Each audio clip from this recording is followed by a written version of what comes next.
നമസ്കാരം. SV ജേണലിലേക്ക് ഒരിക്കൽ കൂടി സ്വാഗതം. നമുക്കപ്പോൾ കാര്യത്തിലേക്ക് വരാം. ഇവിടെ PM ശ്രീ പദ്ധതി എന്ന് പറയുന്ന ഒന്ന് നമ്മുടെ സംസ്ഥാനത്ത് നടപ്പിലാക്കുന്നതുമായി ബന്ധപ്പെട്ട് MOU സൈൻ ചെയ്തിരുന്നു എന്നൊക്കെ പറഞ്ഞു. ആ MOU ഒടുവിൽ ക്യാൻസൽ ചെയ്യുന്നു, തൽക്കാലത്തേക്ക് അത് മരവിപ്പിക്കുന്നു എന്ന് പറഞ്ഞുകൊണ്ട് കഴിഞ്ഞുപോയ സർക്കാർ അവിടുത്തെ സെക്രട്ടറിക്ക്, അതായത് വിദ്യാഭ്യാസ സെക്രട്ടറിക്ക് കത്തയക്കുകയൊക്കെ ചെയ്ത ഒരു കാലമുണ്ടായിരുന്നു. അതൊക്കെ കഴിഞ്ഞു. എന്നാൽ അതേസമയം ഈ MOU ഒപ്പിട്ടതുമായി ബന്ധപ്പെട്ടുകൊണ്ട് തന്നെ ഏറ്റവും അധികം പേരുദോഷം കേൾക്കേണ്ടി വന്നത് നമ്മുടെ ഇടത് സർക്കാരിന് തന്നെയാണ്. അതോടൊപ്പം തന്നെ നമ്മുടെ മന്ത്രി വി ശിവൻകുട്ടിക്കെതിരായിട്ടും, അതായത് മുൻ മന്ത്രി വി ശിവൻകുട്ടിക്കെതിരായിട്ടും ശക്തമായ പ്രതിഷേധമുയർത്തിയ ഒരു പാർട്ടി മുസ്ലിം ലീഗായിരുന്നു. മുസ്ലിം ലീഗിനെ സംബന്ധിച്ചിടത്തോളം ഒരു ചൊല്ലുണ്ട്, അതായത് കടലിൽ മുസല്ലയിട്ട് നിസ്കരിച്ചാലും RSSുമായി കൂട്ടുകൂടില്ല എന്ന് പറയുന്ന വളരെ പ്രശസ്തമായ ഒരു കോട്ടുണ്ട്. അത് പറഞ്ഞത് മറ്റാരും ആയിരുന്നില്ല, അതായത് പിണറായി വിജയൻ ആയിരുന്നില്ല, അതല്ലെങ്കിൽ മുഹമ്മദ് റിയാസ് ആയിരുന്നില്ല എന്നുള്ള കാര്യം നമ്മൾ ഓർക്കണം. അത് പറഞ്ഞത് CH മുഹമ്മദ് കോയ എന്ന് പറയുന്ന മുസ്ലിം ലീഗിൻ്റെ ഏറ്റവും ശക്തനായിരുന്ന നേതാവ് തന്നെയാണ്. അപ്പോൾ ആ ഒരു നേതാവിൻ്റെ ഈ വാക്കുകൾക്ക് ഇപ്പം പുല്ല് വില കൊടുത്തുകൊണ്ടാണ് മുസ്ലിം ലീഗുകാർ ഇപ്പോൾ ഈ PM ശ്രീ പദ്ധതി, അറിയാം, N ഷംസുദ്ദീൻ എന്ന് പറയുന്ന മുസ്ലിം ലീഗിൻ്റെ ഒരാൾ തന്നെയാണ് വിദ്യാഭ്യാസ വകുപ്പ് മന്ത്രി. അദ്ദേഹം ഈ PM ശ്രീ പദ്ധതിയെ തള്ളിക്കളഞ്ഞിട്ടില്ല.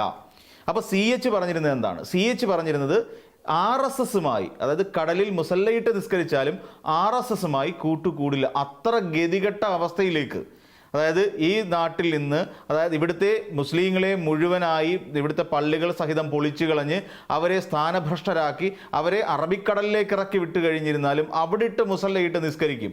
എന്നാലും ആ ഒരു ഞങ്ങളുടെ സർവൈവലിന് വേണ്ടിയിട്ട് ഒരു RSSകാരൻ്റെയും കാല് പിടിക്കില്ല എന്ന് ശക്തമായി പറഞ്ഞ ആ നേതാവിൻ്റെ വാക്കുകൾക്ക് പുല്ലുവില പോലും കൊടുക്കാതെയാണ് N ഷംസുദ്ദീൻ എന്ന് പറയുന്ന മന്ത്രി ഇപ്പോൾ ഇതുമായി മുന്നോട്ട് പോകുന്നത്, PM ശ്രീ പദ്ധതിയുമായി മുന്നോട്ട് പോകുന്നത്. അവിടെ 1000ഓളം കോടി രൂപയാണ് നമുക്ക് വരാനുള്ളത്. അപ്പം ഈ പറയുന്ന ഇപ്പോൾ മുസ്ലിങ്ങൾ മുഴുവനായി ചോദിക്കുന്ന ഒരു ചോദ്യമുണ്ട്. 1000 കോടിക്ക് വേണ്ടി സമുദായത്തെ എന്തിനാണ് ലീഗുകാരെ വഞ്ചിച്ചത്? വളരെ പ്രസക്തമായ ഒരു ചോദ്യമാണ് അവർ ചോദിക്കുന്നത്. 1000 കോടിക്ക് വേണ്ടി സമുദായത്തെ എന്തിന് വഞ്ചിച്ചു? ശരിക്കും ഇന്ന് മുസ്ലിം ലീഗിൽ അല്ലെങ്കിൽ മുസ്ലിം സമുദായത്തിൽപ്പെട്ടവർ ചിന്തിച്ചിരിക്കുന്നത് പൂർണ്ണമായ അർത്ഥത്തിൽ പറഞ്ഞാൽ ലീഗ് സമുദായത്തെ വഞ്ചിച്ചു. അപ്പോഴും നമ്മുടെ മുന്നിൽ ഒരു വലിയ ചോദ്യചിഹ്നമുണ്ട്, എന്തിനായിരിക്കാം ആ വഞ്ചന നടത്തിയത്? അതോടൊപ്പം അവരുടെ CH എന്ന് പറയുന്ന ഏറ്റവും ഉന്നതനായിരുന്ന, ഉന്നത ശീർഷനായിരുന്ന ആ നേതാവിൻ്റെ വാക്കുകളെ എന്തിനാണ് തള്ളിക്കളഞ്ഞത്? ഈ രണ്ട് ചോദ്യങ്ങൾ നമ്മുടെ മുന്നിലുണ്ട്. എന്തുകൊണ്ടാണ് ലീഗിലുള്ള ബാക്കിയുള്ള നേതാക്കന്മാർ 22 MLAമാരുണ്ടായിരുന്നിട്ട് കൂടി അതിലൊരാൾ പോലും ഇത് പാടില്ല എന്ന് പറയാതിരുന്നത് എന്തുകൊണ്ട്?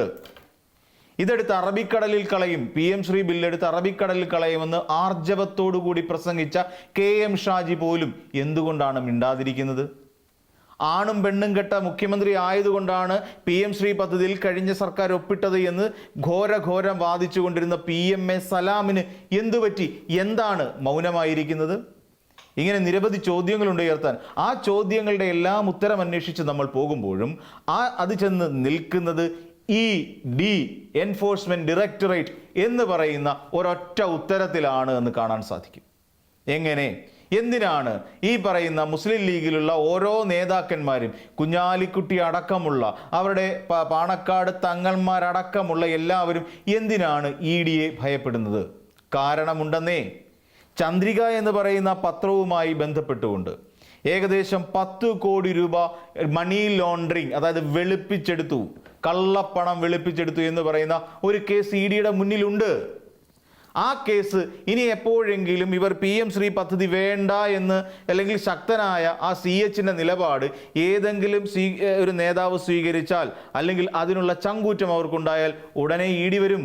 ഈ 10 കോടി രൂപയുടെ ചന്ദ്രികയുമായി ബന്ധപ്പെട്ട, ചന്ദ്രിക ദിനപത്രവുമായി ബന്ധപ്പെട്ട് കിടക്കുന്ന ഈ കേസ് അന്വേഷിക്കും. അതോടുകൂടി കുഞ്ഞാലിക്കുട്ടി അടക്കമുള്ള, പാണക്കാട് തങ്ങന്മാരടക്കമുള്ള പലരും ഇതിനകത്ത് കുടുങ്ങാനുള്ള സാധ്യതയുണ്ട്. ആ സാധ്യത മുൻനിർത്തിക്കൊണ്ടാണ്, ആ സാധ്യത മുന്നിൽ കണ്ടുകൊണ്ടാണ് ഇപ്പോൾ പഞ്ചപുച്ഛമടക്കി വാപൊത്തി ഇവരിയ്ക്കുന്നത്. ഒന്നും കാണുന്നുമില്ല, ഒന്നും കേൾക്കുന്നുമില്ല, ഒന്നും ഉരിയാടുന്നുമില്ല എന്ന അവസ്ഥയിൽ. അവിടെയും തീരുന്നുണ്ടോ? 10 കോടിയുടെ ഇടപാടല്ലേ ഉണ്ടായിരുന്നുള്ളൂ. എന്നാൽ അതൊന്നും അല്ലെന്നേ.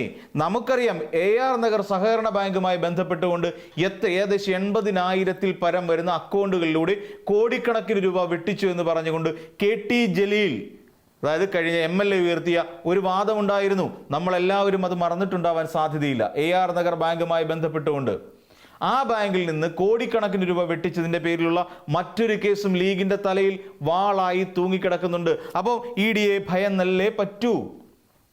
അപ്പോൾ അങ്ങനെ ഒരു കേസ് കിടക്കുന്നു.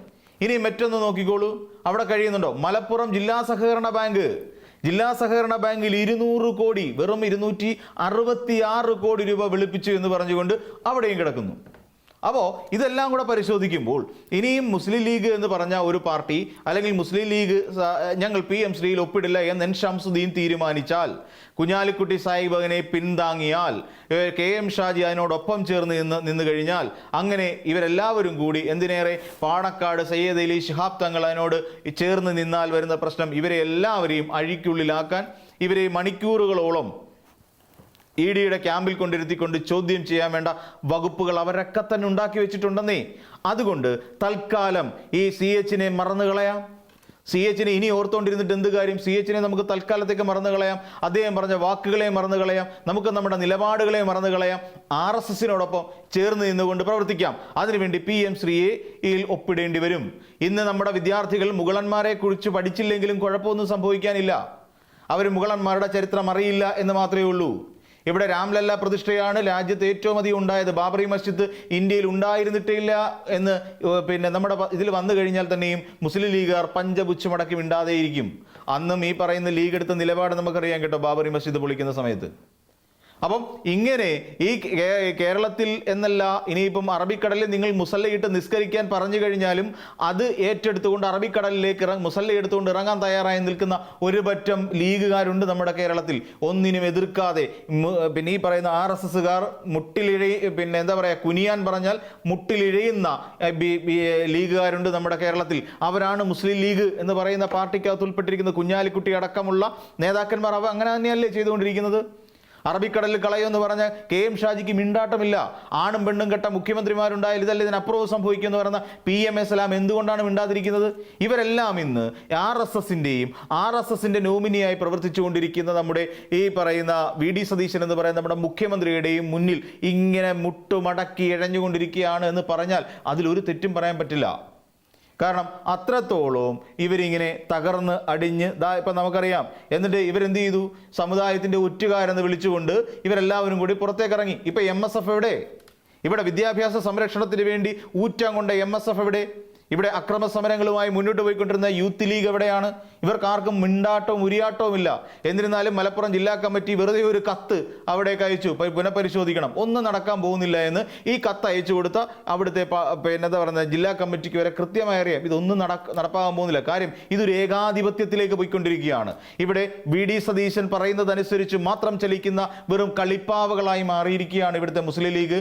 അതോടൊപ്പം VD സതീശൻ ആരുടെ കയ്യിലെ കളിപ്പാവയാണെന്ന് ചോദിച്ചാൽ അത് നരേന്ദ്രമോദിയുടെയും അമിത്ഷായുടെയും, എന്തിന് അദാനിയുടെയും കയ്യിലെ കളിപ്പാവയാണ് നമ്മുടെ VD സതീശൻ എന്നുള്ള കാര്യം ഈ കേരളത്തിലുള്ളവർക്ക് മനസ്സിലാക്കാൻ ഇനിയും ഇതിലും മികച്ച ഉദാഹരണങ്ങൾ വേണോ എന്നുള്ളതാണ് സംശയം. നമ്മുടെ KSEB പോലും തീരെഴുതാൻ വേണ്ടി കൊടുത്തിരിക്കുന്ന ഒരു സാഹചര്യം കൂടിയുണ്ട് എന്നുള്ളത് നമ്മൾ മറന്നു പോകരുത്. അപ്പോൾ മറ്റൊരു വീഡിയോയുമായി നമുക്ക് വീണ്ടും കാണാം.